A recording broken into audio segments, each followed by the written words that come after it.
Hello dear friends, welcome to our channel Kingini recipes. ഇന്ന് നമ്മളിവിടെ തയ്യാറാക്കാൻ പോകുന്നത് ഒരു പാലട പായസമാണ്. അതെങ്ങനെ തയ്യാറാക്കണേന്ന് നമുക്കൊന്ന് നോക്കാം. അതിനായിട്ട് ഞാനിവിടെ എടുത്തേക്കണ ഒരു കുക്കറാണ് കേട്ടോ. അതിനകത്തേക്ക് ഞാൻ 1 ലിറ്റർ പാൽ പൊഴിച്ചു കൊടുക്കുന്നുണ്ട്. ഞാൻ എടുത്തേക്കണ നാടൻ പാലാണ് കേട്ടോ. അതിനേലും കുറച്ചും കൂടി എനിക്ക് നല്ലതായിട്ട് തോന്നുന്നത് ഫുൾ ഫാറ്റ് മിൽക്ക് നമുക്ക് മേടിക്കാൻ കിട്ടുമല്ലോ, പാക്കറ്റ് പാൽ, അതായിരിക്കും. ഇനി അതിൻ്റെ അകത്തേക്ക് ഞാൻ 1 കപ്പ് പഞ്ചസാരയും കൂടി ചേർത്ത് കൊടുക്കുന്നുണ്ട്. ഇനിയിപ്പോൾ ഇത് നമ്മൾ വെന്തതിന് ശേഷം നോക്കുമ്പോൾ പഞ്ചസാര കുറവാണെങ്കിൽ നമുക്ക് അപ്പോൾ ബാക്കി പഞ്ചസാരയും കൂടി ചേർത്ത് കൊടുക്കാം കേട്ടോ. എന്നിട്ട് നന്നായിട്ട് നമുക്കൊന്ന് ഇളക്കി കൊടുക്കാം. അതിനുശേഷം നമുക്ക് ഈ കുക്കറൊന്ന് അടച്ച് വെച്ചിട്ട് ലോ ഫ്ലെയിമിൽ 1 മണിക്കൂറൊന്ന് വേവിക്കാൻ വെക്കണം പാല്. ആ സമയത്ത് നമുക്കിവിടെ പായസത്തിന് ആവശ്യമായിട്ടുള്ള അരി കഴുകി വെള്ളത്തിലിടാം. അതിനായിട്ട് ഞാനിവിടെ എടുത്തുന്ന പായസ റൈസാണ് കേട്ടോ. പായസത്തിനൊക്കെ ഉപയോഗിക്കുന്ന അരിയാണിത്. അത് ഞാൻ വെള്ളത്തിലിട്ടു. അതിനുശേഷം 1 മണിക്കൂർ കഴിഞ്ഞപ്പോൾ നമ്മൾ കുക്കർ തുറന്ന് നോക്കിയപ്പോൾ നമ്മുടെ പാലിനൊരു പിങ്ക് ഷെയ്ഡ് വന്നിട്ടുണ്ട് കേട്ടോ. ഇനി നമ്മുടെ പാലിൻ്റെ അകത്തേക്ക് നമ്മൾ നേരത്തെ വെള്ളത്തിൽ കഴുകി കുതിരാൻ വെച്ചായിരുന്ന അരി നന്നായിട്ടൊന്ന് വെള്ളം ഊറ്റി കളഞ്ഞതിന് ശേഷം അതിൻ്റെ അകത്തേക്ക് 1 കപ്പ് ചൂടൻ വെള്ളം കൂടി ഒഴിച്ചതാണ് കേട്ടോ ഇത്. നമുക്കിതും കൂടി അതിൻ്റെ അകത്തേക്ക് ചേർത്ത് കൊടുക്കാം.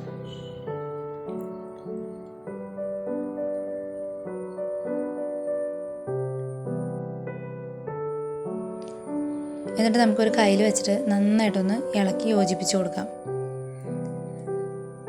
നമ്മൾ അരി ഇട്ടതിന് ശേഷം നന്നായിട്ടൊരു തള വന്നതിന് ശേഷം നമുക്കിതൊന്ന് അടച്ച് വെച്ച് ഒരു വിസിൽ കേട്ട് കഴിയുമ്പോൾ ഫ്ലെയിം കുറച്ചിട്ടിട്ട് ഒരു 15 മിനിറ്റും കൂടി അടുപ്പത്ത് വെച്ചിട്ട് വേവിച്ചെടുക്കാം.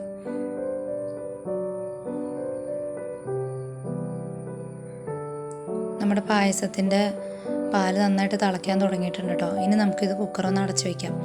15 മിനിറ്റ് കഴിഞ്ഞതിന് ശേഷം അതിൻ്റെ വിസിൽ കംപ്ലീറ്റ് പോയതിന് ശേഷം തുറന്നപ്പോൾ നമ്മുടെ അരിയൊക്കെ നന്നായിട്ട് വെന്തിട്ടുണ്ട്. അത്യാവശ്യം നല്ല കൊഴുപ്പായിട്ടുണ്ട് കേട്ടോ നമ്മുടെ പായസത്തിന്. ഇനി ഇത് ഇരിക്കും തോറും ഒന്നുകൂടി കുറുകി വരത്തുള്ളൂ. പഞ്ചസാര കുറവായിരുന്നു, അത് കാരണം ഞാനൊരു 3 ടേബിൾ സ്പൂൺ പഞ്ചസാരയും കൂടി ഇതിൻ്റെ അകത്തേക്ക് ചേർത്ത് കൊടുത്തിട്ടുണ്ടേ.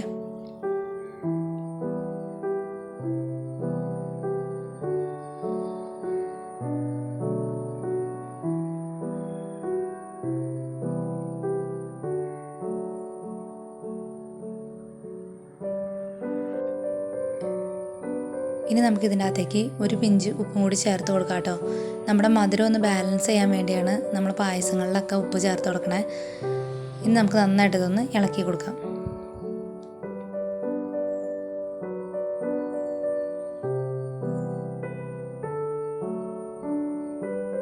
അധികം വറ്റിക്കാൻ നിൽക്കരുത് കേട്ടോ. എന്താണെന്ന് വെച്ച് കഴിഞ്ഞാൽ നമ്മുടെ പായസം ഇരിക്കും തോറും നല്ല കട്ടിയായിട്ട് വരുള്ളൂ. അപ്പോൾ നമ്മൾ വീണ്ടും ഇതിൽ കൂടുതൽ വറ്റിച്ച് കഴിഞ്ഞാൽ ഭയങ്കരമായിട്ട് കട്ടി കൂടിപ്പോവും.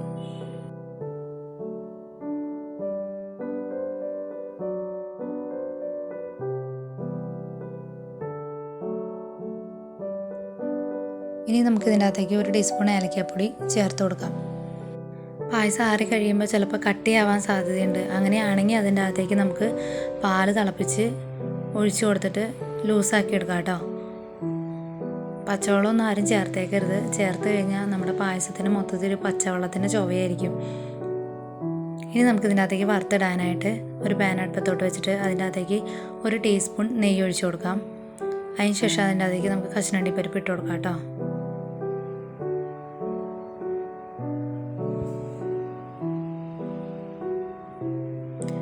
പാൽപ്പായസത്തിനകത്ത് കശുവണ്ടി പരിപ്പും മുന്തിരിയൊന്നും അങ്ങനെ ചേർക്കാറില്ല. എനിക്ക് ഇഷ്ടമായതുകൊണ്ടാണ് കേട്ടോ ഞാൻ ചേർത്ത് കൊടുക്കണേ. ഓപ്ഷണലാണ് കശുവണ്ടി പരിപ്പും മുന്തിരിയൊക്കെ. നമുക്ക് നന്നായിട്ടൊന്ന് റോസ്റ്റ് ചെയ്തെടുക്കാം കേട്ടോ.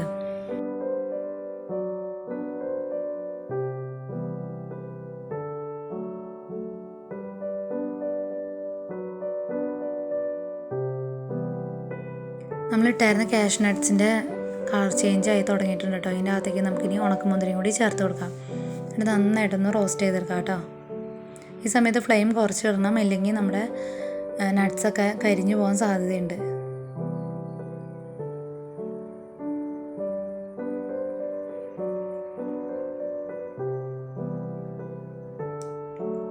നമ്മുടെ നട്ട്സൊക്കെ നന്നായിട്ട് റോസ്റ്റ് ആയിട്ടുണ്ട്. ഇനി നമുക്കിത് നമ്മുടെ പായസത്തിലോട്ട് ചേർത്ത് കൊടുക്കാം കേട്ടോ.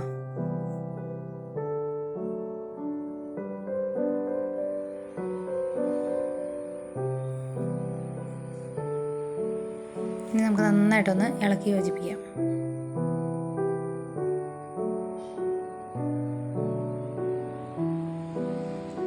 ഇനി നമുക്കിതൊരു സർവിങ് ഡിഷിലോട്ട് മാറ്റാം കേട്ടോ.